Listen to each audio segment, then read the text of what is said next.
Welcome to our exploration of one of the most transformative periods in human history, the Industrial Revolution.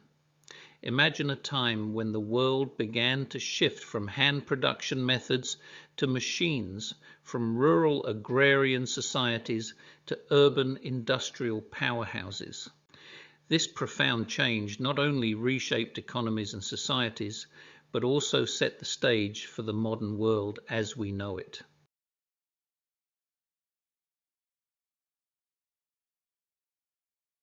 Our journey begins in 18th century England, a land of unique conditions that fostered the perfect environment for industrial growth. We'll dive into the key factors that made England the birthplace of the Industrial Revolution, including resources, namely abundant coal and iron ore deposits, innovation, a culture of invention and engineering prowess, the economic climate, and access to capital and a growing market. Finally, the political stability in a government supportive of economic expansion. The Industrial Revolution, mid-1700s to late 1800s, the transformation begins. I will try to unravel the significant technological advancements that sparked this revolution, from the invention of the spinning jenny and the steam engine to the development of new manufacturing processes. These innovations not only revolutionized industry, but also had far-reaching impacts on every aspect of daily life. The simple definition of the Industrial Revolution, it is the period during which people stopped making stuff at home and started making stuff in factories. The historical significance of the Industrial Revolution. Pre-1700s, the daily life for the everyday person was not much different. Agriculture and technology were not much changed since the fall of the Roman Empire, 1300 years earlier. The Industrial Revolution changed human life drastically. More was created in the last 300 plus years than in the previous 2,500 plus years of known human history. Along with the Industrial Revolution, there was also a simultaneous agricultural revolution, ending the medieval open field system. In 1700, 50% of British land was using the open field system. The arable land of a manor was divided into long, narrow strips called celions, which were cultivated by peasants. The most common form of open field system was where villages had 3 big fields, with the village located in the center. Common pasture land was for all villagers to use. Each field could be several miles across, and each villager would have strips of land in each field, so that each would have a share of both good and bad land. The 18th century saw the enclosure movement, whereby the enclosure of fields intensified. Landowners consolidated their scattered holdings into compact fields that were fenced. Land that was once held in common and worked collectively was now enclosed and owned privately. Large landowners prospered and invested in technology such as machinery, breeding, and cultivation methods. These moves resulted in higher agricultural productivity and created a landless working class that provided the labor required in the new industries developing in the north of England. The 18th century saw the beginnings of mechanized farming, for example, Jethro Tull's seed drill. Jethro Tull was an English agricultural pioneer who helped create the British agricultural revolution. He perfected a horse-drawn seed drill in 1700 that economically sowed the seeds in neat rows, and he later developed a horse-drawn hoe. This agricultural revolution also saw the introduction of crop rotation, use of fertilizers, and the large-scale growth of new crops, such as potato and maize, by 1750. New farming techniques and improved livestock breeding led to increased food production. Pre-industrialization, the making of cloth before machines, was a cottage industry and a very slow process involving people who primarily worked at home. Spinning was commonly done by unmarried women. The word spinster came to denote an unmarried woman in legal documents. By 1719 was being used generically for any woman still unmarried and beyond the usual age for it. James Hargreaves invents the spinning jenny 1764. At the time, cotton production could not keep up with demand. The idea for the spinning jenny is said to have come when a one-thread spinning wheel was overturned on the floor, and Hargreaves saw both the wheel and the spindle continuing to revolve. He realized that if a number of spindles were placed upright and side by side, several threads might be spun at once.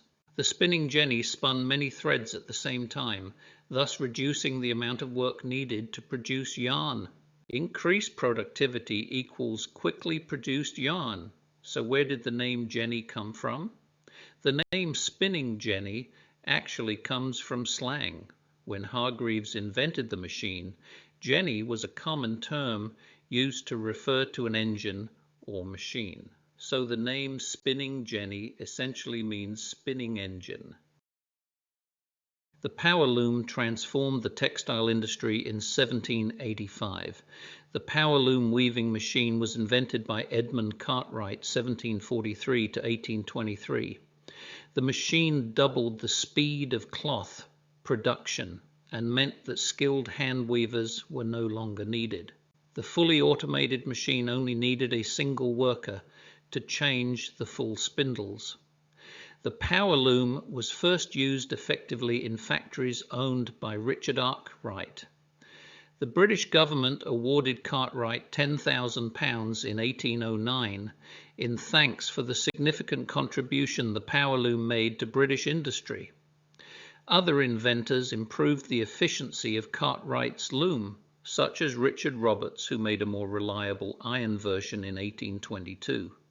Textile factories everywhere were not slow to equip themselves with large numbers of power looms.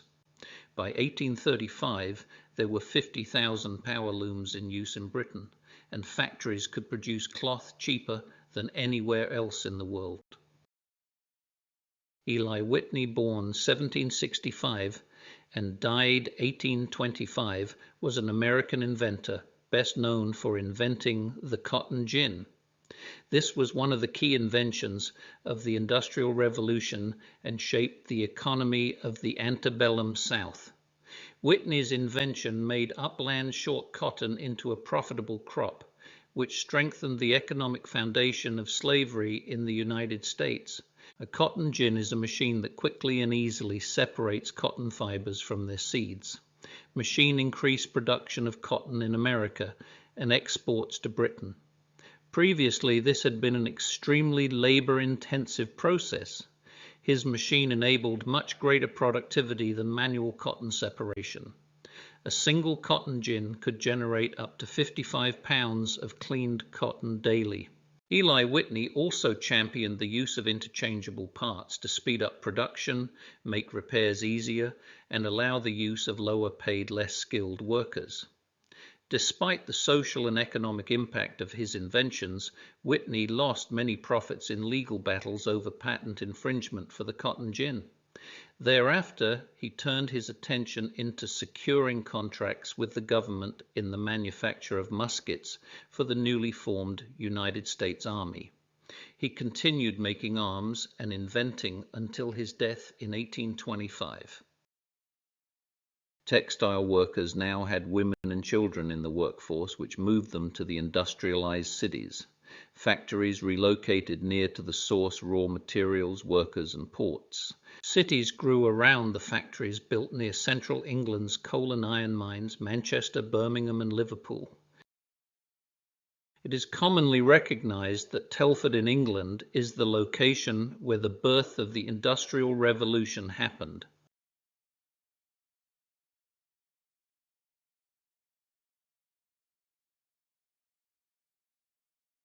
The beginning of the Industrial Revolution in a 4-mile stretch of the River Severn, where the ingredients for industrialization were all available, namely coal, iron, and limestone.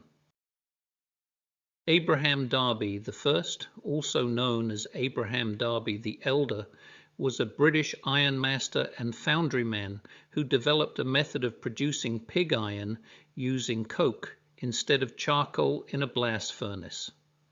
This was a major step forward in the production of iron as a raw material for the Industrial Revolution, using coke, which is basically coal with impurities removed, to manufacture cheap iron with less impurities. Darby was part of an English Quaker family. His work laid the foundation for future developments by his descendants, including the construction of the world's first major cast iron bridge by his grandson Abraham Darby III. He leased an old furnace in Coalbrookdale to do so. Darby was the first to use the cheaper iron rather than brass to cast strong and thin pots for the poor. So why was using coke such an important discovery? The supply of wood was somewhat scarce and much more expensive. Manufacturers needed wood to build their horse-drawn wagons, furniture, boats, etc. Charcoal did not purify the iron, but coke did. The Coalbrookdale works flourished and expanded under his son Abraham Darby II, born 1711, died 1763. Throughout the decades that followed, there was a whole series of world firsts to emanate from Ironbridge, including cast iron rails and wheels, steam cylinders, steam locomotives, iron boats, and most famously the still proud and erect first iron bridge. It was the grandson, Abraham Darby III, who would solidify the Darby family's influence in Ironbridge. In 1779, Darby III's vision came to fruition with the completion of the Iron Bridge, the world's first major bridge made of cast iron, designed by architect Thomas Farnolles Pritchard and built with Darby III's iron. This engineering marvel spanned the River Severn and became a symbol of the Industrial Revolution's ingenuity, which visitors are still in awe of today.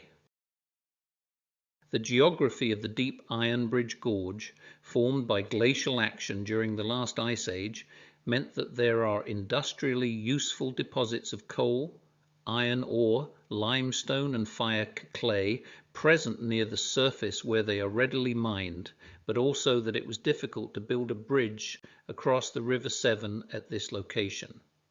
To cope with the instability of the banks and the need to maintain a navigable channel in the river, a single-span iron bridge was proposed. After initial uncertainty about the use of iron, construction began in 1779, and the bridge opened on New Year's Day 1781. The bridge crosses the Iron Bridge Gorge with a main span of 100 feet 6 inches, allowing sufficient clearance for boats to pass underneath. It was the first arch bridge in the world made out of cast iron. During the 18th and 19th centuries, there were huge increases in coal and iron production. Coal production increased 600%. Pig iron production increased 450% from 3.5 million tons to 16 million tons. It is worth noting that Great Britain produced as much coal and iron as every other country in the world combined.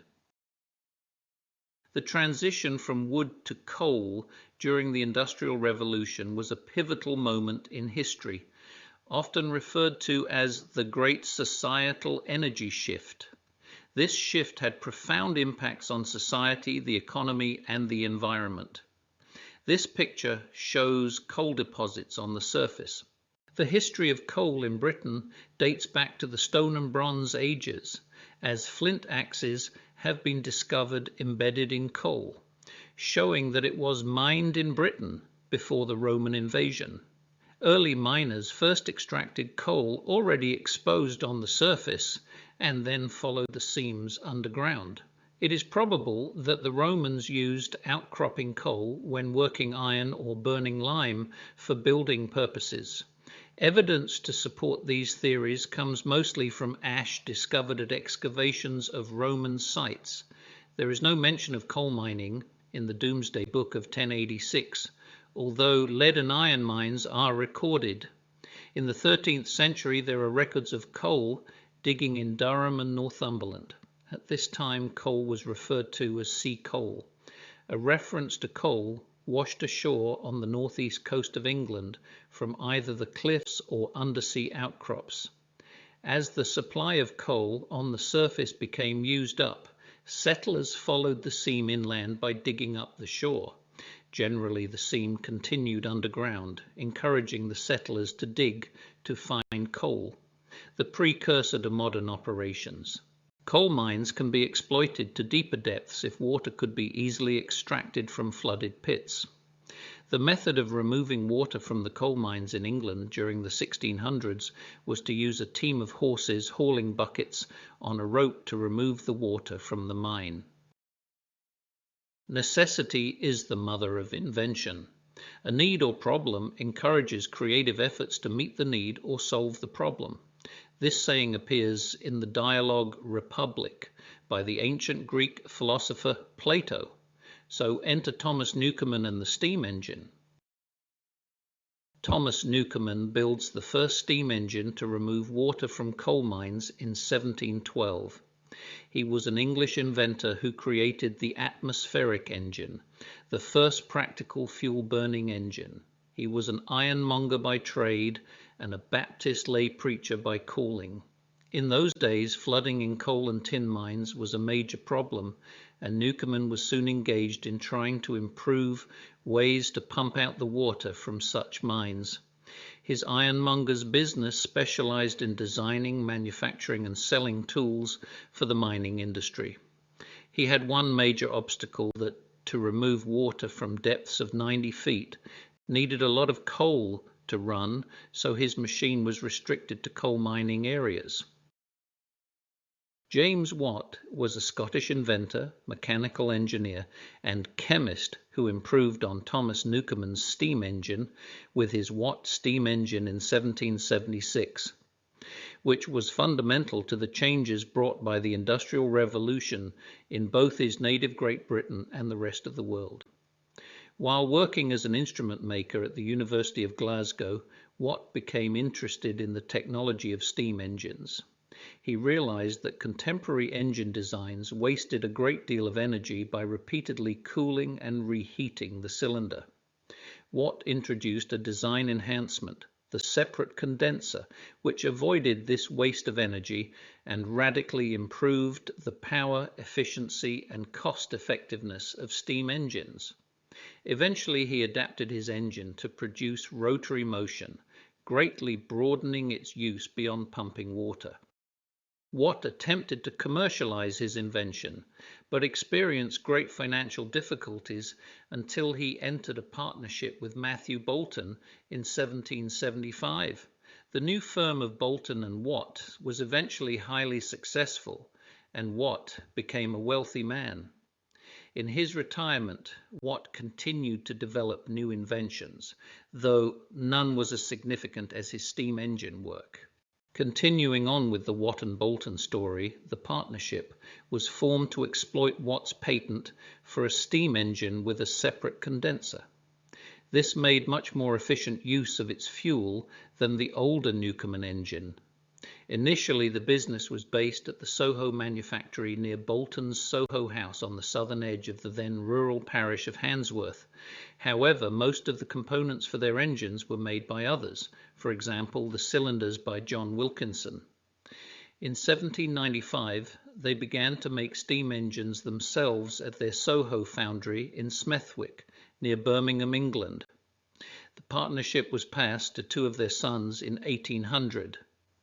William Murdoch was made a partner of the firm in 1810, where he remained until his retirement 20 years later at the age of 76. The firm lasted over 120 years, albeit renamed James Watt & Co. In 1849, and was still making steam engines in 1895 when it was sold. Boulton and Watt became the most important engineering firm in the country. Despite their brilliant successes, Watt and Boulton ignored an invention created by one of their employees, namely William Murdoch and his discovery of uses of coal gas. William Murdoch was an engineer working for the firm of Watt and Bolton when, while investigating distillation processes, began using coal gas for illumination. Gas lighting became the first widespread form of street lighting. In the second half of the 19th century, the manufactured fuel gas industry diversified out of lighting and into heat and cooking.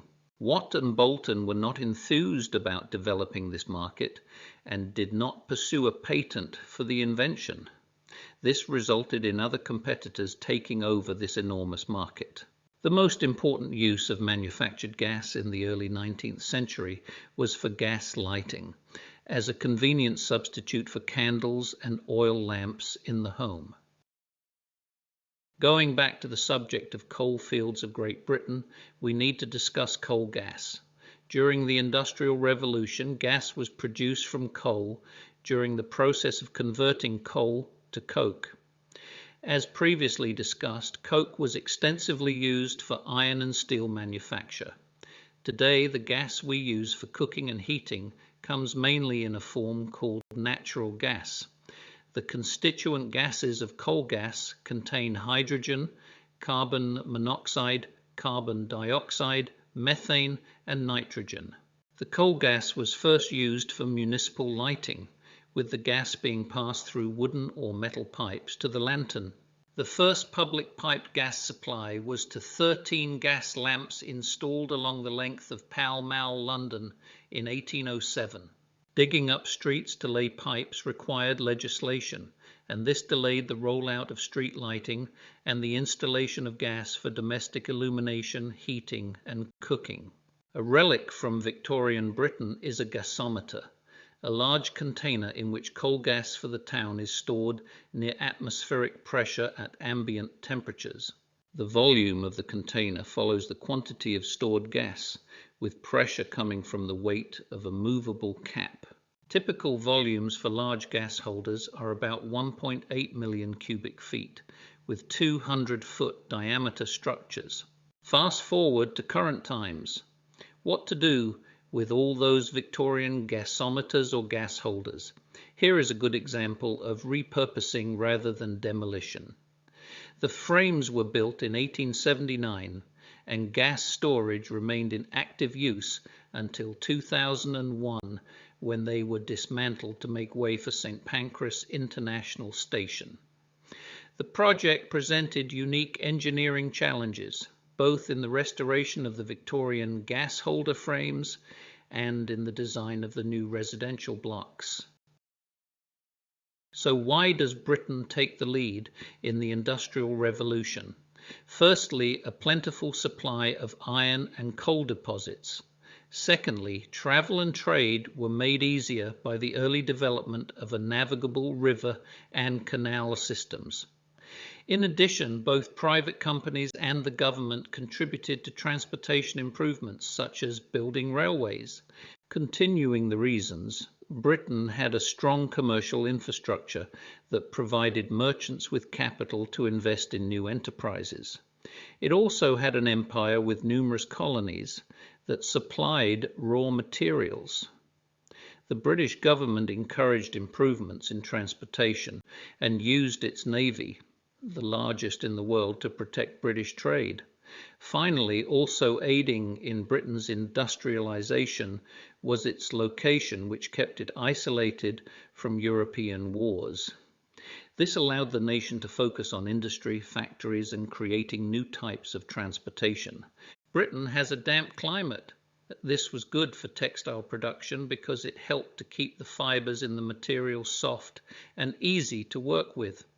In addition, let's not forget that Britain has many deposits of coal and iron, both of which fueled the machinery. Britain had the advantage of an absence of internal trade barriers. This means that products and goods could move from one area of Britain to another without being taxed. This encouraged internal British trade. In addition, the British government allowed its population to relocate to different towns. British society tended to be organized in a manner less rigid and hierarchical than was common in France and Germany. The most significant social groupings were occupational ones, such as merchants and artisans, as opposed to the traditional class groupings of nobility, aristocracy, and peasantry. Why? Because unlike other countries, the British Parliament is divided into two houses, the House of Lords and the House of Commons. Another reason Britain was less rigid than many other countries was that it was not hampered by outdated religious doctrines. The British also took advantage of their access to international markets. A law required merchants to use British ships for foreign trade. This promoted the British fleets.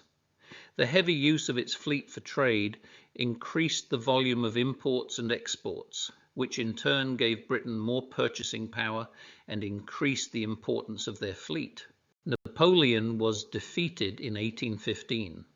France was still trying to restore order after the Napoleonic Wars, and the result was that the Industrial Revolution did not spread to continental Europe until nearly a century later. France only began industrializing in the period 1830 to 1871, with a focus on luxury items and small-scale manufacturing. Agriculture was the basis of the French economy. Germany industrialized even later, toward the latter part of the 19th century. Until 1871, Germany was not a separate country, but a number of small principalities, each with its own laws. Once Germany became unified, it created a more stable basis for an industrial economy. Other countries, such as Belgium, Holland, Italy, and Switzerland, industrialized even later. Spain and Portugal, however, remained largely removed from the industrialization process until much later.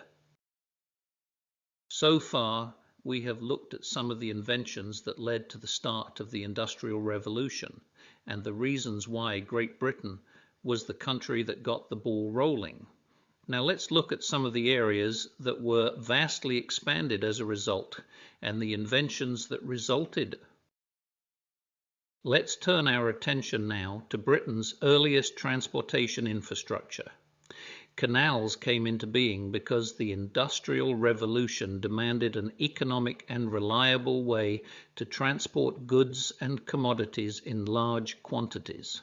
The great manufacturing cities of Manchester and Birmingham were the major economic drivers for the canal mania, which reached its peak in 1793. Both towns benefited from a network of canals, most of which still survive today. John Loudon McAdam was a Scottish engineer and road builder, the inventor of macadamization, an effective and economical method of constructing roads. In the 1820s, he designed a road that was able to withstand traffic and drain properly. The macadam road was composed of a compacted subgrade of crushed granite to support the load, covered by a surface of light stone to absorb wear and tear, and shed water to the drainage ditches. In the 1830s, over 1,000 turnpike trusts administered around 30,000 miles of turnpike roads, taking tolls at almost 8,000 toll gates and sidebars. Turnpikes declined with the coming of the railways, and then the Local Government Act of 1888 gave responsibility for maintaining main roads to local county councils. George Stephenson was a British mechanical engineer. Known as the father of railways, Stephenson was considered by the Victorians a great example of diligent application and thirst for improvement. His chosen rail gauge, sometimes called Stephenson gauge, was the basis for the 4 feet 8.5 inch standard gauge used by most of the world's railways today. Pioneered by Stephenson, rail transport was one of the most important technological inventions of the 19th century and a key component of the Industrial Revolution. Built by George and his son Robert's company, the Locomotion No. 1 is the first steam locomotive to carry passengers on a public rail line, the Stockton and Darlington Railway, in 1825. George also built the first public intercity railway line in the world to use locomotives, the Liverpool and Manchester Railway, which opened in 1830. Robert Stephenson was an early English railway and civil engineer. The only son of George Stephenson, he built on the achievements of his father. Robert has been called the greatest engineer of the 19th century. Stephenson's rocket was an early steam locomotive of 0-2-2 wheel arrangement. It was built for and won the Rainhill trials held by the Liverpool and Manchester Railway in October 1829 for demonstration of improved steam locomotive designs able to demonstrate engines that would be mobile and not fixed in one location. Rocket was designed by Robert Stephenson in 1829 and built at the 4th Street Works of his company in Newcastle upon Tyne. Though Rocket was not the first steam locomotive, it was the first to bring together several innovations to produce the most advanced locomotive of its day. It is the most famous example of an evolving design of locomotives by Stephenson that became the template for most steam engines in the following 150 years.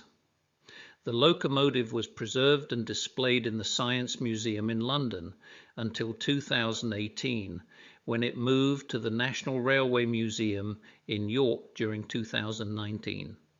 The Liverpool and Manchester Railway was the first railway to rely exclusively on locomotives driven by steam power with no horse-drawn traffic permitted at any time. The railway achieved many firsts. It was the first to be entirely double track throughout its length, the first to have a signalling system, the first to be fully timetabled, and the first to carry mail. The impact of the railway was the greatest innovation in transportation that most changed the way raw materials, goods, and people moved, allowed communication and trade between places previously deemed too far. The Liverpool and Manchester Railway incited a boom in railway building for the next 20 years. By 1854, every moderately sized town in England was connected by rail.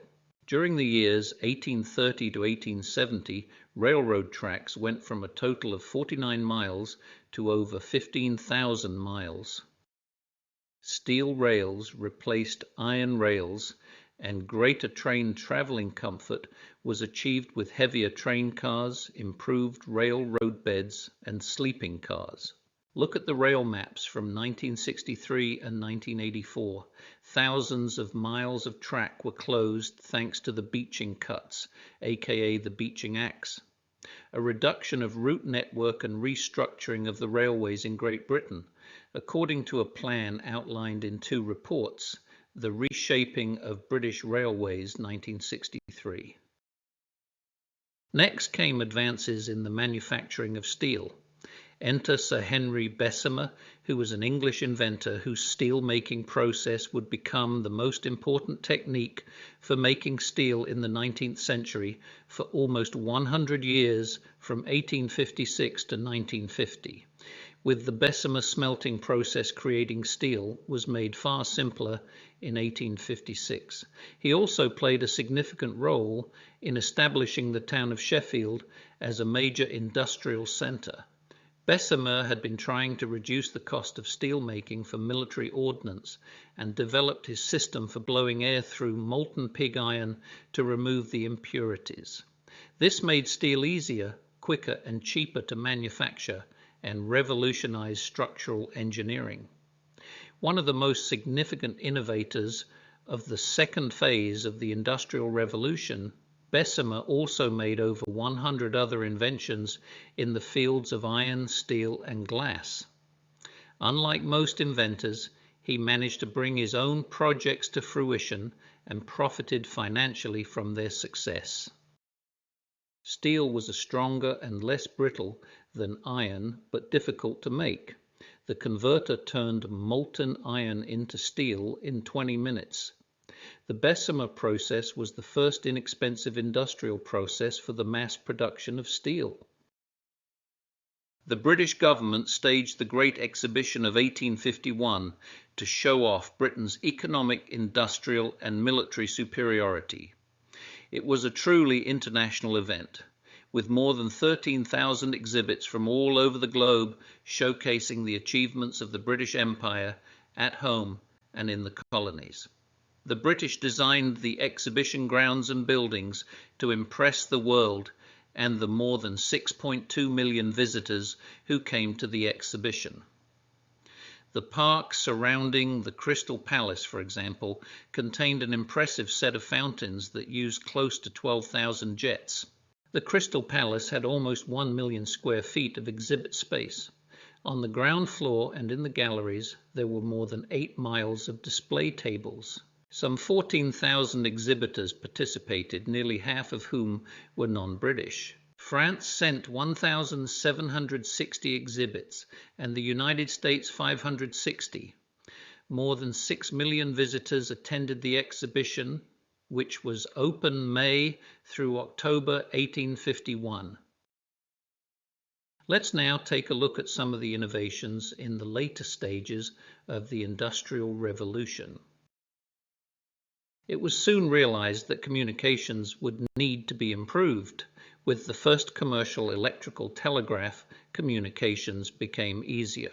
In 1837, two Brits, William Cooke and Charles Wheatstone, patented the first commercial electrical telegraph. Samuel Morse, the American inventor of Morse code, threw his weight behind it in 1840. The first transoceanic telegraph line was the transatlantic telegraph cable, completed in 1858. This monumental project was led by Cyrus Westfield and the Atlantic Telegraph Company. The cable stretched from Valentia Island, Ireland to Trinity Bay, Newfoundland, Canada. The first successful message was sent on August 16, 1858, from Queen Victoria to President James Buchanan. However, the cable's operation was short-lived, as it ceased functioning after just a few weeks due to technical issues. A more durable cable was successfully laid in 1866, establishing a permanent connection between Europe and North America. This achievement revolutionized communication, reducing the time it took to send messages across the Atlantic from weeks to mere minutes. The Atlantic mid-ocean ridge was an unknown geological feature at the time, and the cable snagged along the mid-ocean ridge. 5 attempts to lay a cable were made over a 9-year period. 1 in 1857, 2 in 1858, 1 in 1865, and 1 in 1866. Lasting connections were finally achieved with the final completion on the 13th of July, 1866. This cable was repaired by Isambard Kingdom Brunel's ship SS Great Eastern, captained by Sir James Anderson. Thank you for watching, and we hope you enjoyed this presentation on the birth of the Industrial Revolution. Please subscribe to our YouTube channel by pressing the subscribe button below. We are planning to add many more presentations covering a wide variety of science, history, and other enriching subjects. If you have any comments, questions, or suggestions, please feel free to make them, and we will do our best to respond. Again, thanks for watching, and please do subscribe.